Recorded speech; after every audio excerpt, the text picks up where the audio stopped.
por favor. Está solto aqui. Vamos começar num minutinho. Estou deixando as pessoas entrarem para a gente começar a conversa. Hoje eu estou com uma convidada especial muito querida, nossa colega, a doutora Roberta Vilachan, lá da unidade, que é cardiopediatra, trabalha conosco. E nosso tema hoje, pessoal, bom que vocês já estejam aí, pessoal já entrando e tudo. Deixa eu só colocar o óculos, agora não dá mais para fazer muita teleconferência sem óculos, não. Lembrando que a gente está transmitindo aqui no YouTube, mas que o foco principal da transmissão da gente é pelo YouTube. A gente coloca no Instagram, mas a tela do computador e tudo mais ficam melhor no YouTube, viu, gente? Então, qualquer um de vocês que está nos assistindo, se quiser continuar no Instagram, tudo bem. Mas, se não, vai lá no YouTube, mesmo nomezinho, Cardiologia Pediátrica e Fetal, né? Aliás, Cardiologia Pediátrica Fetal, é uma palavra só, um nome bem grandão, e a gente inicia. Bom, já temos uns 3 minutinhos, já estamos com um bocado de gente aqui dando alô aí para a gente, né? Márcia Soares chegando agora, Kleber, todo mundo chegando. Prazer estar aqui com vocês novamente. Iniciando, colocando que a doutora Roberta Vilachan, nossa convidada hoje, e o assunto que vamos conversar hoje é sobre telemedicina. Eu vou dividir minha tela para a gente poder falar um pouquinho sobre telemedicina, vou fazer algumas considerações iniciais, e a gente, logo em seguida, passa para a doutora Roberta fazer os comentários dela sobre telemedicina. Primeiro, deixa eu ajustar um pouquinho aqui a tela para ficar numa qualidade melhor para todo mundo dentro do YouTube. Vamos fechar aqui um pouco e a gente vai trabalhar aqui nessa imagem para ela ficar um pouquinho mais cheia. Isso, pronto. Está aqui na telinha, como a gente gosta. Deixa eu abrir aqui bastante. Isso. Pronto. Aqui a gente ficou mais ou menos com a tela cheia para a live de hoje, então, começando telemedicina ou teleconsulta em tempos de Covid, não é isso? Então, gente, acho que sempre é importante, né, quando a gente começa alguma coisa, né, a gente definir aquilo que a gente está falando. Então, vamos falar um pouco de telemedicina, e quando a gente fala de telemedicina, a gente tem que lembrar, né, medicina é algo muito especial, é uma mistura de ciência e arte, né? É a ciência e a arte de diagnosticar doença, preveni-las e tratá-las. É assim que a gente define a nossa profissão, embora eu acho que tem muito mais coisa que a gente possa acrescentar aí nessa definição. E, classicamente, né, a medicina sempre foi feita de forma presencial. Esse aí é um slide muito clássico da medicina, que é o slide da pessoa que nós chamamos do pai da ausculta. Laennec foi o primeiro médico a desenvolver a ausculta cardíaca, e ele desenvolveu esse tubinho aí primitivo, que foi o primeiro estetoscópio, né? Hoje a gente usa os estetoscópios que a gente conhece bem, mas Laennec começou com esse estetoscópio, e de certa forma foi o primeiro momento, na verdade, onde não foi apenas o toque do paciente, onde não foi apenas o exame direto, mas foi o primeiro momento onde uma peça, uma coisa artificial começou a ser utilizada para chegar a um diagnóstico, né? Então, o estetoscópio do Laennec. E à medida que o tempo vai passando e nós vamos evoluindo, nós vamos trazendo novas coisas para a medicina, e hoje a gente começa também a trabalhar com a medicina à distância, né? Que aí é quando a gente usa o termo de telemedicina, medicina feita à distância, e que nada, absolutamente nada, substitui aquilo que a gente tem no original, que é a medicina do contato, a medicina do toque, mas cada uma dessas artes, cada um desses equipamentos, cada uma dessas modalidades que nós temos vai trazendo e acrescentando coisas. O importante é ver que não estamos substituindo uma coisa pela outra, e sim acrescentando.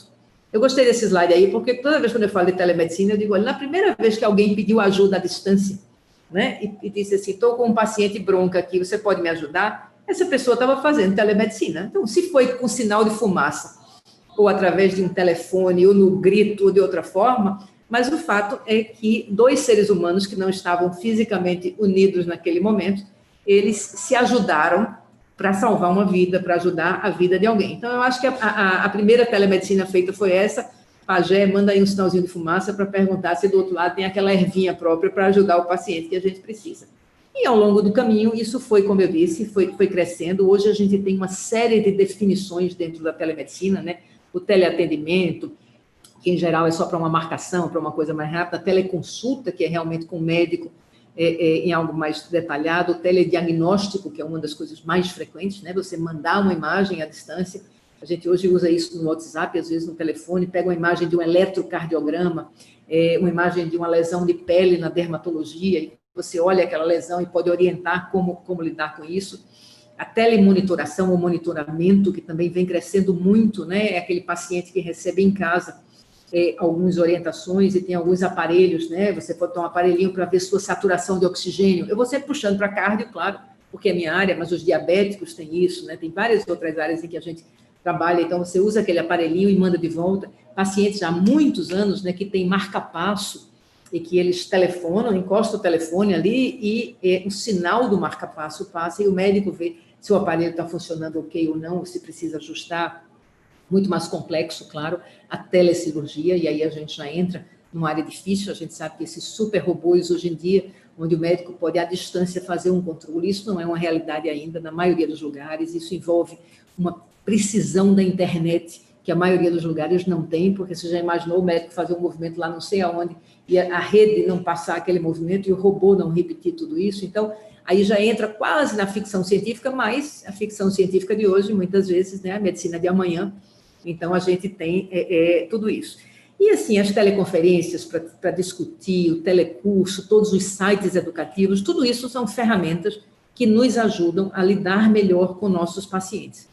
O grupo da gente trabalha um bocado de tempo com isso, como vocês sabem, né? Eu acho que eu sempre coloco esse primeiro trabalho aqui, esse trabalho foi publicado em 2002. A gente fez entre o Hospital Português, onde a nossa equipe tem o centro, a base da gente, e a Maternidade da Encruzilhada, que há muitos anos a gente presta serviço e ajuda, e a gente viu imagens de fetos e crianças obtidas na Maternidade da Encruzilhada, transmitidas para o Hospital Português, e a gente comparou, porque, como era um trabalho, a gente fez isso, comparou o resultado, mas depois que o paciente nascia, o bebezinho, a gente repetia presencialmente. E aí a gente comparava se a imagem que a gente recebia e a imagem que a gente fazia tinha grandes diferenças. E a gente viu que a imagem da telemedicina era diagnóstica. Isso no finalzinho dos anos 90.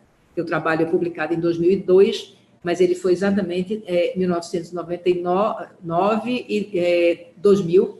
Foi o período de fazer o trabalho, a publicação vem um pouco depois. E depois disso, né, ao longo dos anos, muita coisa, esse trabalho aí, eu acho que a maioria de vocês conhece, uma rede de cardiologia pediátrica à distância estabelecida na Paraíba, que envolveu esses centros todos aqui, 21 centros, 21 maternidades e um hospital pediátrico, todos ligados pela internet ao nosso grupo aqui, no Círculo do Coração, de onde a gente está falando hoje, e mostrando como a gente pôde diagnosticar e modificar o prognóstico de crianças que nasciam em cidades no interior da Paraíba, através da rede de cardiologia pediátrica. Então, eu acho que isso tudo dá para a gente uma segurança muito grande de que essas tecnologias são muito importantes e que podem nos ajudar muito quando são utilizadas da forma correta e no momento correto. Houve muita resistência dos médicos, a gente entende algumas coisas, porque telemedicina, gente, é uma ferramenta, né? E como qualquer ferramenta, o uso dessa ferramenta pode fazer com que a gente tenha um resultado muito bom ou um resultado que não seja tão bom. Eu, às vezes, brinco, quando eu falo, eu uso um exemplo que é um pouquinho drástico, talvez, mas eu sempre digo que o cabo de uma arma pode servir para salvar alguém que está se afogando, né? Se eu ver alguém se afogando e eu tiver com espingarda na mão e fizer isso, essa pessoa pode segurar no cabo daquela espingarda e eu tirar a pessoa e salvá-la de um afogamento. Então, eu usei uma ferramenta para algo muito diferente e pude fazer muito bem. Da mesma forma, eu posso usar uma ferramenta de uma maneira inadequada e fazer muito mal. Então, quando a gente usar telemedicina, quando a gente aplicar a telemedicina, que eu acho que é importante. Às vezes, se a gente tiver interesses, sei lá, econômicos, vou deixar de fazer uma coisa presencial porque eu posso fazer 10 vezes aquilo ali e tal, isso pode ser um problema sério dentro da telemedicina. Mas quando ela vem para complementar, para ajudar, para preencher um espaço, como agora, por exemplo, numa pandemia, onde as pessoas nem sempre podem estar direto, frente a frente com o seu médico, nesses momentos, quando ela é bem utilizada, ela é uma ferramenta extremamente importante. Muito recentemente, né, aqui a gente tem as imagens aqui das teleconsultas, né, quando a gente trabalhava no grupo de rede, muitas pessoas trabalhando ao mesmo tempo, fazendo teleconsulta, teleatendimento, fazendo teleconferência, telediagnóstico, então tudo isso foram coisas que nós vimos, escrevemos, publicamos e vimos que é algo que pode ajudar muito, muito as pessoas que estão precisando. E agora a gente entra, então, no momento pandemia, a gente entra no momento teleconsulta, a gente entra nessa discussão toda que vínhamos tendo e que, graças a Deus, agora a gente já começa a ter uma regulação da própria Sociedade Brasileira de Cardiologia, que já aceita a teleconsulta, já entende a teleconsulta, e na nossa equipe, na unidade de cardiologia, no Círculo do Coração, no caso seus, nós vimos trabalhando com teleconsulta, e a pessoa que vem liderando isso é a doutora Roberta Villachamp, por isso que eu a convidei. A doutora Roberta, nesse momento, não está fazendo as consultas presenciais, e está fazendo as consultas por telemedicina, está fazendo a teleconsulta. Outros de nós também, mas numa escala geralmente menor, porque a maioria está na frente fazendo o atendimento presencial. E a experiência maior tem sido da doutora Roberta, que vem vendo tudo isso e falando para a gente de muitos aspectos, porque essa pandemia, gente, ela nos traz outras coisas, né? Nós estamos sofrendo, eu acho que do coração, mas às vezes numa escala outra, não é só da doença cardíaca de base, né? A gente está sofrendo do medo, a gente está sofrendo de uma série de outras coisas que muitas vezes só conversar com o médico já faz toda a diferença. E eu acho que é isso que Roberta vai falar um pouco para nós. Eu então passar a palavra para ela agora da experiência que ela vem tendo desde o início dessa pandemia em lidar com alguns pacientes fazendo teleconsulta. Doutora Roberta, muito obrigada por estar aqui com a gente. E aí passa um pouco para nós da sua experiência.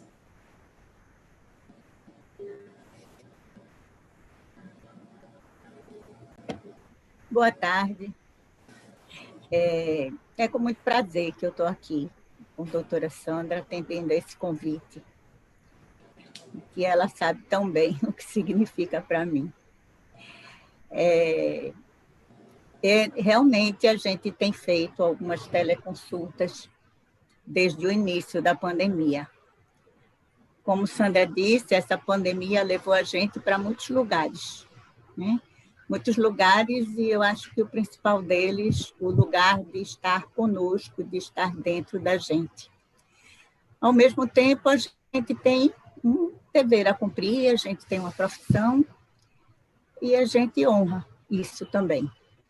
Então, mesmo de casa, eu me dispus, desde o início, com Sandra, a fazer as teleconsultas. É uma coisa simples, as teleconsultas geralmente são marcadas, usualmente são marcadas, e a gente entra em contato, eu tenho entrado em contato pelo WhatsApp, chamada de vídeo, e a gente pode conversar, né? Certamente que a teleconsulta tem as suas limitações, aquilo que Sandra falou não substitui de maneira nenhuma a nossa consulta presencial. Se tiver alguma mãe aqui que já tiver tido comigo em algum momento, geralmente a consulta presencial começa com um abraço, e infelizmente nesse momento o abraço não está sendo possível. De qualquer forma, existe toda a interação presencial que é extremamente forte, extremamente necessária. Existem vários tipos de consulta, né? As pessoas procuram uma cardiopediatra por vários motivos. Às vezes é só um parecer cardiológico para ser feito, para fazer uma natação, um esporte, um pré-operatório. E esse parecer cardiológico é necessário que tenha exames complementares. A gente faz o parecer, a gente faz a consulta clínica, mas o parecer cardiológico ele é complementado, no mínimo, com um eletrocardiograma. A gente procura fazer um ecocardiograma junto. Então, esses, naturalmente, que a gente não pode fazer à distância ainda, né? Eles estão sendo feitos presencialmente na clínica. Existem consultas de primeira vez que a mãe vai procurar o cardiopediatra por uma suspeita leve de algum sintoma ou de algo que o próprio pediatra da criança observou. Nesses casos, a gente pode conversar inicialmente e sentir o que é aquela consulta. Às vezes é apenas uma orientação que é necessária. Mas se existe uma dúvida sobre uma cardiopatia, realmente esta consulta, sem o exame físico, não dá para ser feita sem ser presencialmente. Ela vai precisar ser feita na clínica. E, geralmente, a gente também faz exames complementares. Existem aqueles pacientes que é assim que a gente tem procedido nessa pandemia, que são pacientes nossos, pacientes antigos, crianças que a gente conhece há 4, 5, 6 anos, e que a gente estabeleceu um vínculo. E que a gente faz uso, é importante ressaltar isso, do nosso prontuário eletrônico.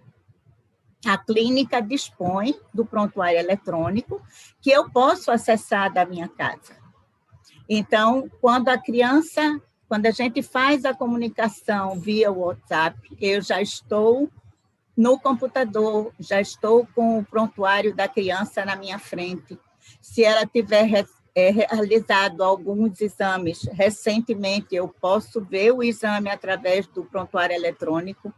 Tenho o eletrocardiograma à minha disposição, tenho o ecocardiograma à minha disposição no prontuário eletrônico, e dessa forma a gente pode fazer um acompanhamento, digamos assim, um pós-operatório relativamente recente, a criança absolutamente sem queixas, a gente pode fazer os exames, quer dizer, os exames vão ser necessários que sejam feitos na clínica, mas a gente pode ver os exames e dar sequência àquele acompanhamento que a gente já fazia antes.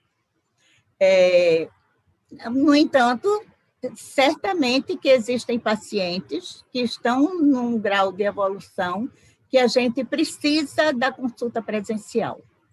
E aí a gente faz essa coisa que a unidade cardiofetal, materno-fetal sabe tão bem fazer, que é ser uma unidade, que é essa nossa parceria de tantos anos já, e que a gente faz, a mãe liga, a gente faz a teleconsulta, e eu digo, não, mãezinha, dessa vez a gente precisa que um colega examine o seu filho, a sua filhinha.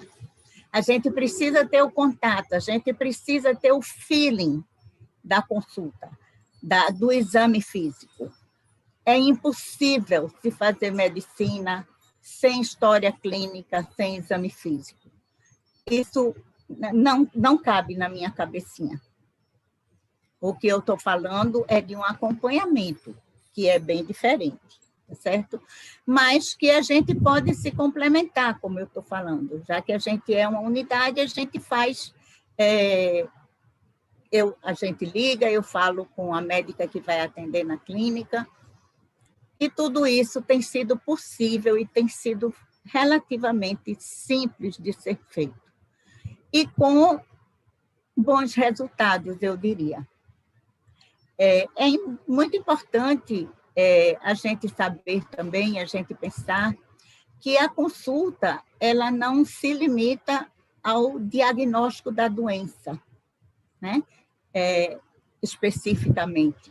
Esse é o objetivo nosso, fazer o diagnóstico, é o objetivo da medicina, Sandra mostrou aí há pouco, fazer o diagnóstico, tratar e prevenir.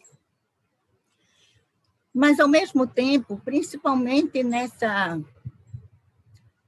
época em que a gente está vivendo, quem já fez consulta comigo também sabe que a nossa consulta não se limita ao exame físico, à história clínica e aos exames. A gente precisa tratar algo além do nosso físico, não é? Existem todas as emoções, existem toda uma saúde. E a nossa saúde ela é física, emocional, mental, espiritual. E no contato que a gente faz numa consulta, muitas vezes a gente pode avançar um pouco nesse sentido e conversar um pouco mais com aquela pessoa que está na nossa frente. Seja uma criança que já dá um feedback, que a gente já pode perceber a carinha quando a doença realmente existe, a gente já pode perceber aquela carinha de susto, o que é que está acontecendo? Foi o que houve comigo. E, desse modo, a gente pode sentar e conversar. E elucidar. São tantas fantasias, não é? É tanta coisa que passa na cabeça das pessoas. Basta se dizer à sua filha, ao seu filho, você tem um sopro, Jesus Cristo.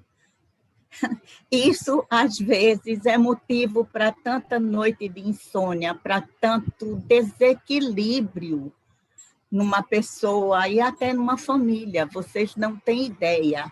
A gente que faz consultório, ambulatório há tanto tempo, a gente sabe o que isso pode significar. E esclarecer apenas isso, um sopro, pode ser um sopro inocente, pode ser só um ruído que o sangue faz num coração normal. Não significa que seja uma doença no coração. E daí tantos outros medos surgem e que a gente pode perceber, e quando existe o espaço, a gente pode abordar, pode conversar, pode... Essa é a relação médico-paciente. E assim, para fazer a consulta, o exame físico, o estetoscópio realmente ele cabe ali no pescoço de doutora Sandra. Mas para esclarecer o que é um sopro na vida de uma família, esse contato aqui, às vezes, é suficiente. Lembrar que a gente vai estar numa ligação pessoal, em que não é a mesma coisa, mas é possível. Eu já consegui fazer isso em algumas ocasiões. Às vezes é só o telefonema. Às vezes é só escutar a voz da gente, que tudo fica diferente. Então, essa proposta da teleconsulta pela unidade de cardiologia materno-fetal, que a gente possa estar disponível para fazer o que a gente pode fazer de melhor. Eu realmente não estou indo à clínica, não sei quando eu voltarei às consultas presenciais, mas eu continuo aqui. E se eu não estou vendo o chat, não estou vendo as pessoas que estão nos assistindo, mas eu quero dizer que se alguma mãezinha de longas datas estiver aí, que a gente continua aqui e que a gente pode se comunicar, a gente pode até se ver, tá certo? E isso aquece o meu coração e me dá uma certa tranquilidade de estar na posição que eu escolhi estar atualmente. Assim é o que, pelo menos em princípio, eu teria para dizer para vocês. Eu posso conversar com Sandra, não sei se já tem algumas perguntas aí, não sei quanto tempo nos resta, mas basicamente era isso que eu precisava, que eu tinha preparado para dizer. Obrigada, Roberta. Veja, a gente tem uns comentários muito bons. Tem alguns pacientes suas aqui que estão falando, né? Como a Ana Emília, dizendo como é bom estar lhe ouvindo, né? O pessoal com saudade, dizendo da importância, mas achei também muito importante o comentário de algumas pessoas que colocaram aqui, que disseram a importância da escuta qualificada, né? Da ausculta ou da escuta qualificada, né? Alguém que sabe ouvir, exatamente, o que é o sintoma, dizer alguma coisa. A gente está diante de um momento de muito estresse, de muita ansiedade, né? E vocês imaginam que a gente fala de um momento disso tudo e diz que tem uma doença grave que está rondando por aí a gente, e a coisa principal dessa doença grave é falta de ar. A coisa que a gente mais sente quando a gente está ansioso é falta de ar. Então, o mundo todo, de certa forma, tem os sintomas que fica com medo de ser alguma coisa desse tipo. Então, criança tem, a gente está vendo, né? Já vimos falando sobre isso, que a gente está vendo mais nos consultórios agora, sintomas de ansiedade, né? Os sinais, as taquicardias, tudo isso. E tudo isso pode ser ajudado, mas muito ajudado, por essa escuta qualificada, como a doutora Roberta falou, e que a outra mãe colocou aqui, o vínculo, né, entre o médico e o paciente, que não precisa ser quebrado sem a gente estar pessoalmente dentro disso. Alguém está dizendo que estava sem ver minha imagem. Eu chego já, vou ver se eu me acho de volta por aqui. dentro disso, né? Mas então, assim, acho que é muito, muito importante isso que foi colocado. Deixa eu ver se eu apareço aqui no meu vídeo também. Daqui a pouquinho eu tento, porque eu estou meio sem saber. Uhum.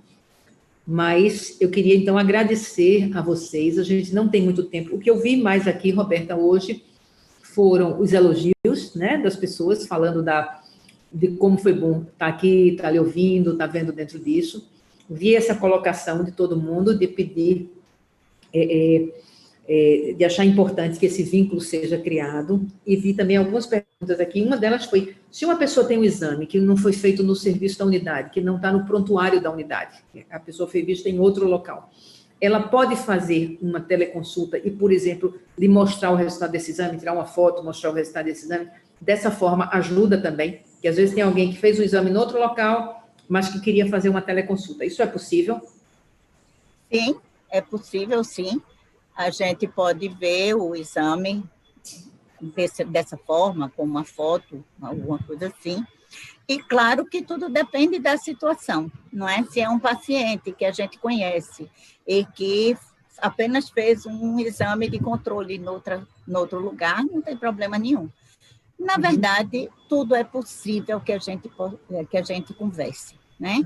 O que vai sair dessa conversa, se vai haver necessidade de algo diferente ou algo complementar, é que a gente vai saber na conversa. Mas sempre é possível que a gente faça e veja realmente um exame que foi feito no outro lugar. Isso não tem nenhum problema. A gente vê no consultório, também pode ver na teleconsulta. Tem uma pessoa muito querida que está aqui, viu, Roberta, que está dando os parabéns a você e que já esteve em outras lives nossas, e eu queria agradecer a presença dela e já vou convidá-la.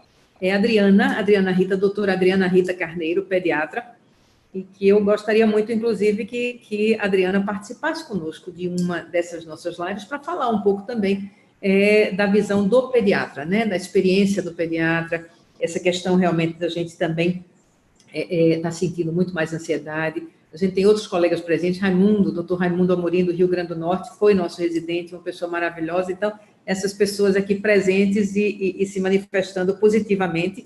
E a libélula materna, que tem falado um bocado aqui, eu não sei o nome dela, mas tem esse termo, ela falando da importância do conhecimento, da valorização de tudo isso, e de como tudo isso é importante para universalizar, para integrar melhor a medicina, a saúde. Então, assim, pontos muito, muito bons que a gente está vendo aqui dentro. Uma coisa que você tinha colocado é que no paciente antigo, principalmente, há esse benefício grande da gente já conhecer e da gente poder orientar, né? Então, também foi colocado dentro disso. E uma outra pessoa somente que falou aqui, que eu acho que é importante, que falou sobre a visão da medicina, né?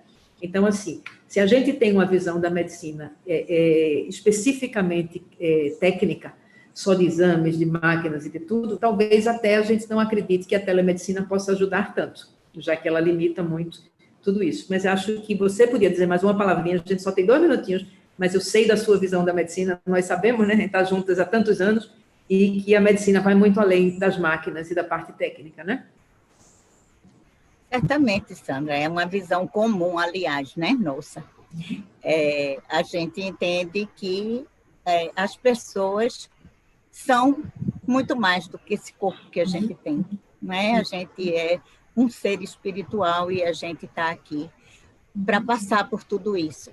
Quantas vezes a gente entende que a doença é um alerta para a gente? Do mesmo jeito que a febre é um alerta de que existe uma doença, a doença pode também ser um alerta para que existe alguma coisa a mais que a gente precise avaliar na nossa própria vida. E aí eu acredito que as pessoas que têm se olhado mais, têm entrado mais em contato com esse isolamento, contato consigo mesma, as pessoas já entendem isso. E a gente pode travar esse diálogo e trazer um pouco mais do que isso pode significar para todos nós. Então, essa é a medicina. Isso é a arte de curar. Isso é a gente poder ajudar e estar a serviço de quem quiser nos procurar. Muito obrigada, Roberta. Nós estamos no último minuto, mas eu queria fazer um agradecimento especial a você, a todos os que estiveram nos atendendo, e eu vou tentar ler uma frase que Gilmara colocou aqui, se não cair, será a nossa última frase. Ela disse que o médico que atende com o coração é capaz de dar a esperança necessária para o paciente seguir em frente em qualquer tratamento. Que vocês sempre se coloquem como instrumentos nessa linda missão. Na horinha certa, último segundo, e alguém ali dizendo também, dando os parabéns para você. Gratidão, Sandra. Gratidão a você. Muito obrigada pela oportunidade de estar aqui. Beleza. Obrigada, gente. E amanhã, Sociedade Brasileira de Cardiologia, falando sobre a situação do Covid, com a presidente do departamento, doutora Clébia, e doutora Verônica, que coordena a Ação Nacional de Enfrentamento do Covid. Mesmo horário, mesmo bate-canal, 12h30 amanhã, falando sobre Covid.